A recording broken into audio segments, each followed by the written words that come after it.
Tuh, ya.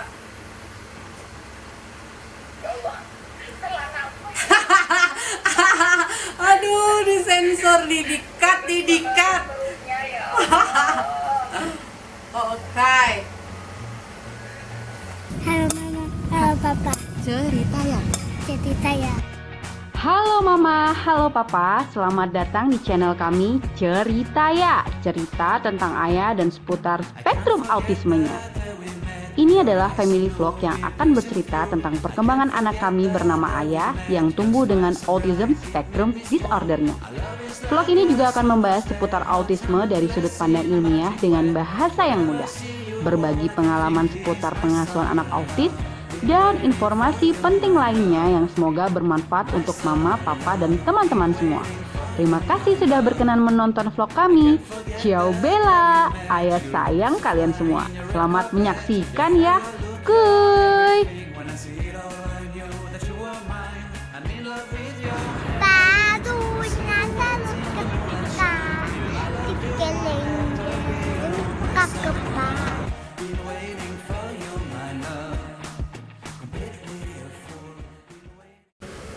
Halo Mama, halo Papa. Ketemu lagi kita di Cerita Ya, cerita ayah dan seputar spektrum autismenya. Nah, di vlog ke 49 ini yang insya Allah kita ingin komitmen akan tayang setiap hari Sabtu pukul 8 malam insya Allah. Nah, kali ini saya pengen sedikit menceritakan tentang kondisi dan situasi real saat ayah terapi online, yaitu terapi sensori integrasi dan terapi okupasi dalam waktu kurang lebih 50 menit. Nah, 10 menit ini nanti akan ada sedikit diskusi kecil dengan terapisnya secara online. Nih, ayo lempar ke bawah sini, lempar ke kuning. Lempar ke kuning. Enggak lompat. Enggak lompat, lempar. Bukan marah. Ambil bolanya, Tugasnya apa? Berdiri. Kenapa kok tiba-tiba seperti ini? Karena dia tidak mau. Hahaha, ini tidak mudah saudara-saudara. Mohon maaf ya, memang template saya tuh agak galak-galak gitu, tapi sebenarnya nggak galak kok. Tapi ya inilah real situation dimana saya menemani ayah sekali seminggu terapi online, terapi okupasi yang ada muatan sensori integrasinya bersama Tante Nisa secara virtual. Jadi itu kita kayak video call gitu, dan nanti Tante Nisa memberikan panduan-panduan apa yang harus saya lakukan. Biasanya sih kayak malamnya gitu di sharing saya harus menyiapkan apa saja. Nah, gimana sih pengalaman terapi online itu? Semoga vlog ini memang menggambarkan ya, real banget gitu. Karena memang awal-awal pandemik terus ada opsi untuk terapi online, kita tuh kayak oh my god, ini kayak mana sih, kayak gitu ya. Tapi ternyata setelah dilalui ya oke-oke aja sih, karena memang gak ada pilihan lain. Mungkin di awal-awal kita masih berani ke rumah sakit gitu dengan segala macam protokol, tapi makin kesini melihat pandemi kayaknya ya Allah Indonesia gitu, saya nggak mau mengambil resiko, karena kalau satu orang yang sakit maka kita akan repot satu keluarga, dan ini pasti akan berdampak banget buat perkembangan ayah, semuanya serba terhambat dan lain-lain. Jadi memang kami memaksimalkan diri untuk stay at home dan membatasi aktivitas yang tidak penting. Nah, kayak gini ya, ayah itu ada kayak ngambeknya, ada kayak manipulatifnya, nangisnya, dan semua bercampur menjadi satu yang memang tidak saya pungkiri membuat saya frustasi, kayak capek banget gitu, dan ya gitulah. Tapi ya ini harus dijalani untuk kebaikan ayah, untuk perkembangan dia. Sedapat mungkin saya terus memotivasinya untuk menyelesaikan tugas, karena memang konsep pada usia ayah ini adalah harus disiplin dan menyelesaikan tugas dengan baik. Sekali nih ya, pengalaman saya, sekali saya tuh ngikutin maunya dia, maka dia akan mau lagi, dan mau lagi. Makin susah untuk mengajak ayah disiplin. Jadi ini mungkin sedikit tips buat mama papa, apalagi usia anaknya sudah masuk prepubertas, yang mana hormon mood itu juga berpengaruh terhadap perilakunya. Jadi memang kita harus sedikit tegas memberikan aturan sehingga anak lebih disiplin ke depannya. Semoga dia lebih adaptif untuk mengikuti aturan-aturan yang ada di setiap level perkembangannya. Kalau bagi saya, memberikan ruang untuk anak seenaknya atau asal anak bahagia, asal anak happy itu akan menyulitkan. Karena memang kita pernah seperti itu dan memang faktanya adalah kita jadi makin pusing untuk mengendalikan perilaku ayah. Dan ini juga pesan dari psikolognya sih, bahwa gaya parenting yang membebaskan anak itu sepenuhnya juga nggak baik. Jadi bebas boleh, tapi dalam aturan yang berlaku. Nah, untuk terapi online, selain kita memang harus punya effort yang sangat besar, kita juga harus memahami goals dari tiap terapi yang disarankan oleh terapis. Nah, itu kenapa kita perlu datang ke profesional. Jadi terapis itu tahu nih apa yang anak kita butuhkan sesuai usianya. Dan apa saja treatment-treatment yang mereka lakukan. Dan kita, karena ini online, jadi saya memanfaatkan sambil memberikan stimulus, saya akan menanyakan, ini buat apa ya tante, ini buat apa ya tante gitu. Nah, kayak tadi ini mendribble bola yang dari tadi ayah itu susah banget, karena memang dia belum tahu konsep lempar dan tangkap, lempar ke bawah dan tangkap, karena dia tahu konsep lempar itu ya lempar ke depan. Nah, itulah anak autis, mereka punya pemahaman yang kaku. Jadi kalau mereka pahamnya lempar itu ke depan, maka ketika kita bilang lempar, dia pasti akan lempar ke depan. Sehingga kita harus menjelaskan lagi bahwa maksudnya adalah lempar ke bawah dan kita tangkap, yang disebut dengan dribble bola. Nah, ayah masih kesulitan karena ini butuh konsentrasi yang tinggi dan juga kekuatan otot tangannya. Nah, ayah sayangnya kalau ngelempar tuh nggak dilihat, jadi ketika mantul dia nggak mau ngambil lagi. Dan PR banget karena ini juga sedang di kelas 1 SD, dia juga ada PR untuk ini dan dia masih kesulitan, jadi masih harus dibantu. Nah, jadi ini PR banget, kita benar-benar harus konsisten sampai ayah bisa berhasil. So, mama papa yang juga terapi online di rumah, tetap semangat, jangan mudah menyerah. Karena walaupun wajah saya di sini sangat frustasi, saya tetap semangat. Nah, tante, kalau untuk nih sekalian ya tante ya buat vlog. Kan dia manipulatif nih tadi nih. Tadi nangis, terus pas kita keluar bawa selimut, dia langsung kayak ya berusaha tenang lah ya. Nah, ini kan dia manipulatif ya tante. Kalau ada yang bilang tuh anak tuh nggak boleh nangis, kalau nangis nggak usah terapi. Nah, menurut tante gimana tante? Tergantung melihat kondisi anaknya juga kan. Jadi kalau misalkan posisinya kayak ayah nih ya, dia udah tahu nih nangisnya buat senjata aja, terus mau dibiarin terus gitu. Ya jadinya malah dia ini ya memanfaatkan kita ya jadinya ya. Nah, jadinya nanti kita yang diatur sama dia dong. Tuh, dia tenang ya. Nah, jadi nggak selamanya anak saat terapi nangis itu karena dia itu tersiksa, tapi bisa jadi karena memang dia manipulatif ya tante ya. Iya. Jadi supaya tidak mengerjakan tugas, jadi dia menangis. Nah, kalau terapi nih, biasanya kita kalau dia nangis kita akan bekep pakai selimut. Gimana? Are you ready? Ini? Ayo. Ayo. Ini bukan kekerasan, tapi ini adalah memberikan deep sensory. Benar nggak tante? Jadi biar membangunkan awareness-nya dia.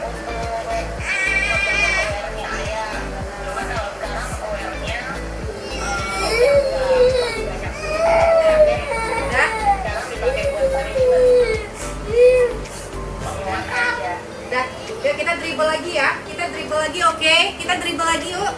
Oke? Oke? Oke, yuk. Kalau nggak dribble lagi nanti kita bungkus lagi pakai pakai selimut. Oke, berdiri lagi, berdiri. Jadi semacam pemanasan ya, warming up supaya dia semangat lagi.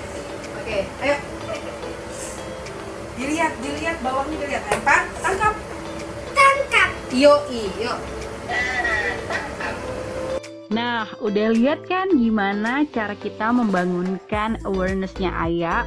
Itu bukan tindakan kekerasan ya, karena memang sebelum terapi online juga saya sudah terbiasa dengan treatment ini, dan saya sarankan jangan dicontoh tanpa bantuan profesional, karena kita harus memastikan kalau anak tidak cedera dalam artian tidak kesleo. Jadi kita pastikan dulu dia aman, terus kita tutup dengan selimut dan kita timpa. Biasanya sih ditimpa, kasih di terapi sih kayak bean bag gitu ya. Nah, ini saya juga searching namanya juga sandwich stimulasi ya. Jadi kayak anak itu dibikin kayak sandwich gitu untuk deep sensorinya dan membangunkan awareness-nya. Saya pernah bahas di vlog terkait saya lupa ya, kayaknya saya bahas di tentang sensori integrasi juga, terus pernah bahas juga di tentang review Heartclaw, rompi Heartclaw buat anak autis. Nanti silakan dicekidot. Nah, sekali terapi ini kita punya beberapa goals atau beberapa kegiatan yang harus tuntas. Tadi ada mendribble bola, sekarang adalah melompat. Jadi Ayah disuruh lompat ke kiri dan ke kanan dengan cara lompat menyamping. Nah, karena Ayah itu taunya lompat itu ke depan, karena memang perspektif dia pertama kali yang disuruh lompat itu ke depan, sehingga ketika disuruh lompat ke samping, ke belakang, dia bingung gitu. Tapi kita harus tetap semangat untuk memberikan persepsi sehingga Ayah nggak kaku dengan satu pengertian saja, karena memang itu ciri khas autis tadi, kaku dan kurang fleksibel. Nah, ini penting juga ternyata Mama. Terapi ini penting sekali untuk kita ulang setiap harinya. Jadi kita diberikan contoh di hari Minggu, maka Senin sampai Sabtunya kita harus mengulangi aktivitas ini. Tapi sayangnya saya itu kadang males dan gak punya waktu. Alasan banget ya, karena memang ya harus mempersiapkan sekolah dan lain-lain, sehingga ya sekenanya aja. Tapi yang bagus adalah mengikutinya setiap hari untuk hasil yang lebih maksimal. Ya intinya kalau kita mau berjuang lebih keras, kita akan mendapatkan hasil yang lebih baik. Tapi kalau saya selama ini sih masih jauh banget dari kata baik, tapi selalu ingin berusaha lah. Oke. Nah, ini masuk ke kegiatan jalan jongkok. Jadi kita disuruh lakban gitu. Terus nanti Ayah jalan jongkok. Nah, jadi memang kita harus memahami instruksi dari terapisnya, menyiapkan. Terus juga jangan lupa kita harus tanya juga, ini tujuannya buat penguatan bagian mana ya Tante gitu. Karena kan sekalian terapi, sekalian juga menimba ilmu dari ahlinya.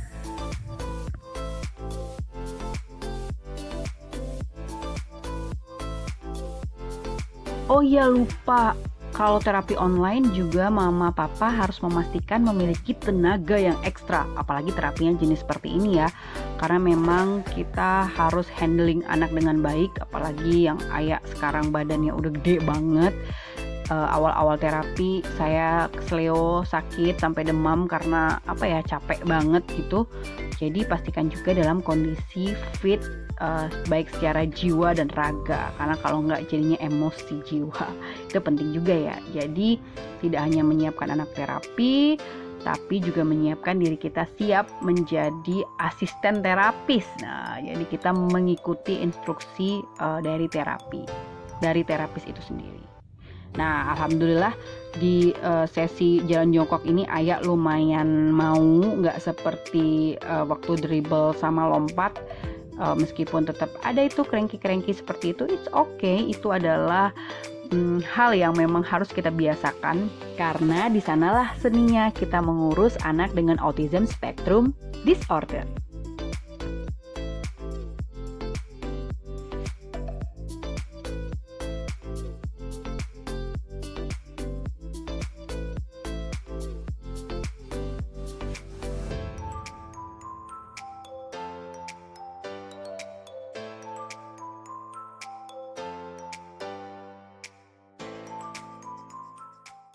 Oke deh, ini adalah sesi terakhir. Tadi kita review sedikit udah ngedribble bola, kayak cranky, lompat kiri kanan cranky, jalan jongkok lumayan. Nah, terakhir adalah ini lebih ke okupasi. Dia disuruh mengkolase dari beras yang sudah kita warnai. Ya, dia ngambil reward Yakult dulu tuh. Tapi nanti ya, Oke, kita sekarang ini mau kegiatan menempel beras di atas kertas. Kertasnya ditempel di papan tulis. Nah, kata tantenya ini untuk melihat apakah Ayah teliti dan sabar.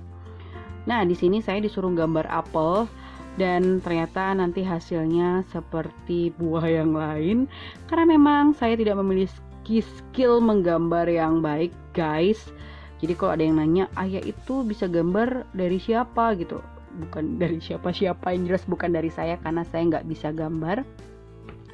Nah, ini nanti Ayah kita kasih double tip sih waktu itu ya, karena kalau pakai lem kertas kurang nempel. Tapi poin di sini adalah Ayah mau menempel satu persatu. Nah, itu buah apel apa buah jeruk ya, Bu? Oke deh, kuy, kita simak apakah Ayah bisa menuntaskan ini dengan baik atau enggak. Check it out. Ini kan biar dia tuh ngambilnya dikit-dikit gini kan, nempel gini-gini kan. Melatih ketelitian, kontrol gerak, terus juga regulasi emosi juga sih, karena kalau nggak nempel kan juga kesel. Oke, ayo. Dikit-dikit aja, dikit-dikit. Dia mah ditumpahinnya, Tante. Ayo. Karena dia kan emang pengennya cepat selesai. Gak bagus sih sebenarnya, juga nggak salah juga, cuman kan kita ajarin. Nah, kalau kayak gitu kan nanti jatuhnya di bawah juga nggak rapi. Harus rapi, ayo.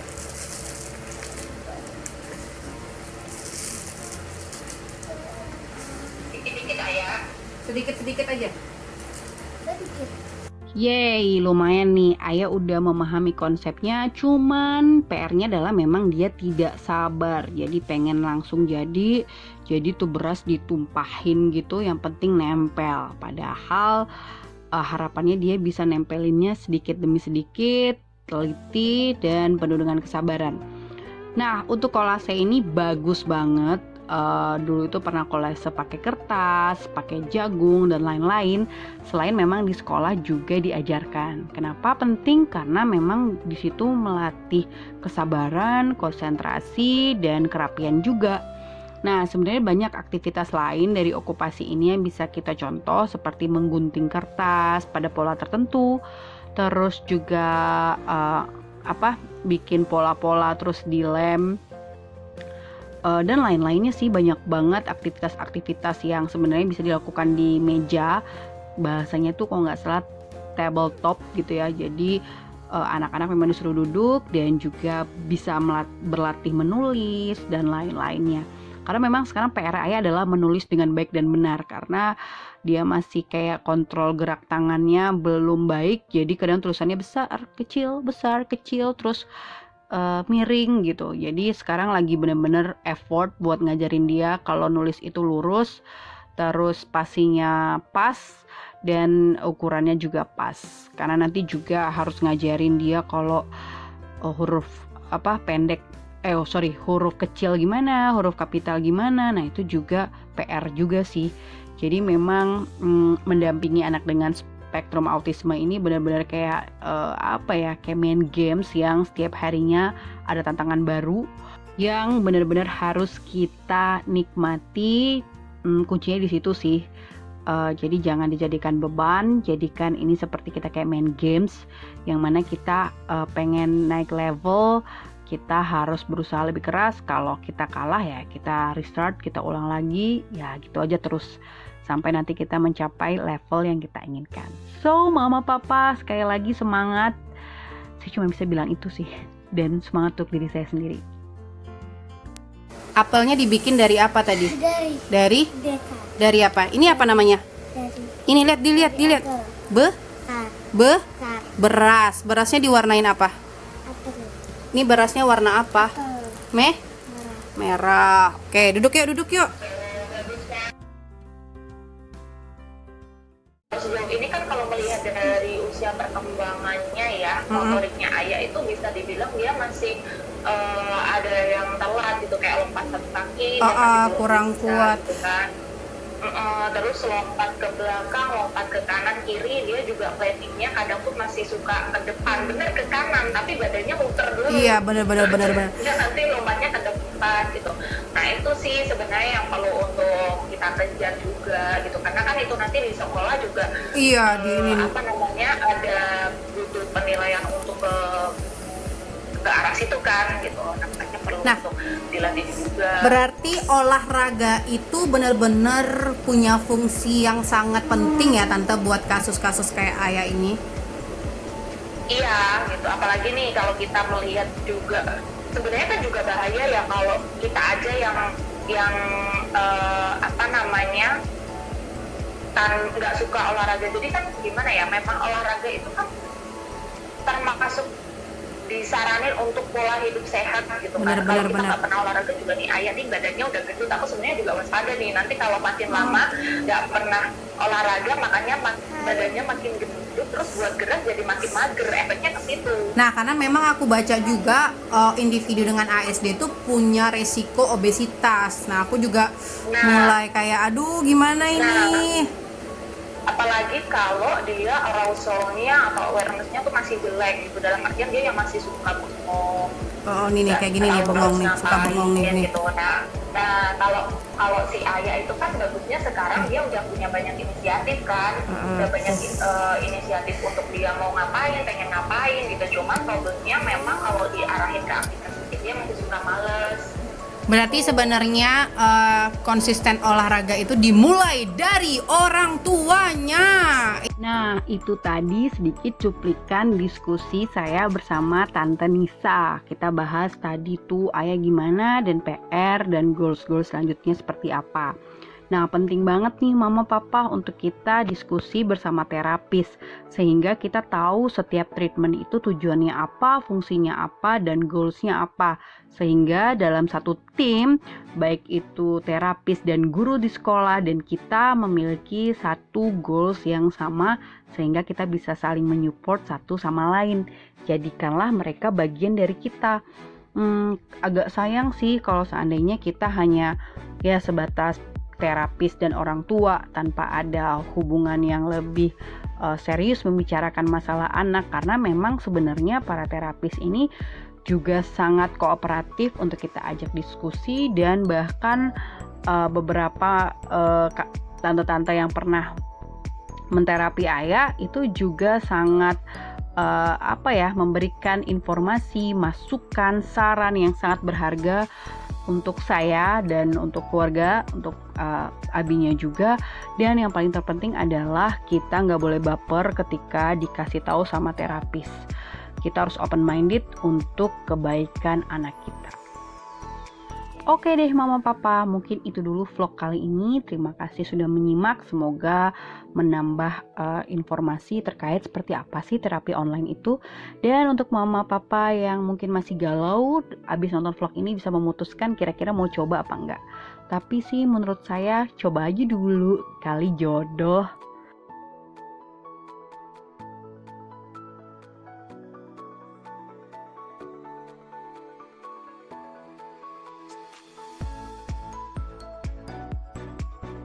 Oke deh. Terima kasih Tante. Bilang apa dulu sama Tante? Tri? Tri? Nah, Terima. kasih. Sampai jumpa lagi gimana? Sampai jumpa lagi. Bye-bye-nya gimana? Bye-bye. Assalamualaikumnya gimana? Bye-bye Ayah. Yang bener loh. Assalamualaikum. Alhamdulillahnya gimana? Alhamdulillah. Nah, hati-hati Tante gitu. Hati-hati tante. Jangan lupa apa? Jangan lupa pakai Tadi. payung. Memang iya ya, jangan lupa pakai payung karena musim hujan. Oh iya, Terus hujan. kalau corona jangan lupa pakai apa? Jangan lupa pakai masker. Oke, makasih Tante. Oke, Assalamualaikum. iya, sama-sama. Dadah. Waalaikumsalam. Oke Mama, oke Papa. Nah, itu tadi sesi terapi online Ayah bersama Tante Nisa. Nyebutnya terapi okupasi, tapi juga tadi ada muatan sensori integrasinya juga sih. Nah, tadi Ayah udah bikin apa Kak? Ini Kak? Kita masuk vlog. cerita ya. Cerita gimana? Cerita ya. Nah, kayak gitu sih tadi sedikit cerita kita tentang terapi online. Semoga bermanfaat. Sebenarnya terapi online itu asik-asik aja, tapi memang kuncinya kita memang sebagai orang tua harus bukan sedikit sih, sangat effort untuk menyiapkan, dan kita dipandu langsung oleh profesional. Nah, ini penting banget karena jadi kita tahu tujuannya apa, goalsnya apa, sehingga bisa lebih terarah sesuai dengan perkembangan anak kita. Terima kasih sudah menonton sampai habis. Kak, jangan lupa subscribe. Coba. Jangan lupa subscribe, like coba. Ini tangan. Like, komen Komen. di bawah ini. Di Komen. atau komen di bawah Kenal. di bawah ini. Di Mama ini. terus apa? Ayah sayang kalian semua. Hah? Lihat, ayah sayang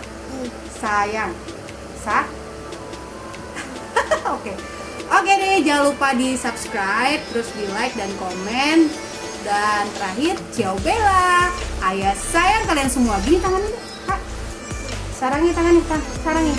Lihat ke kamera, sarangin.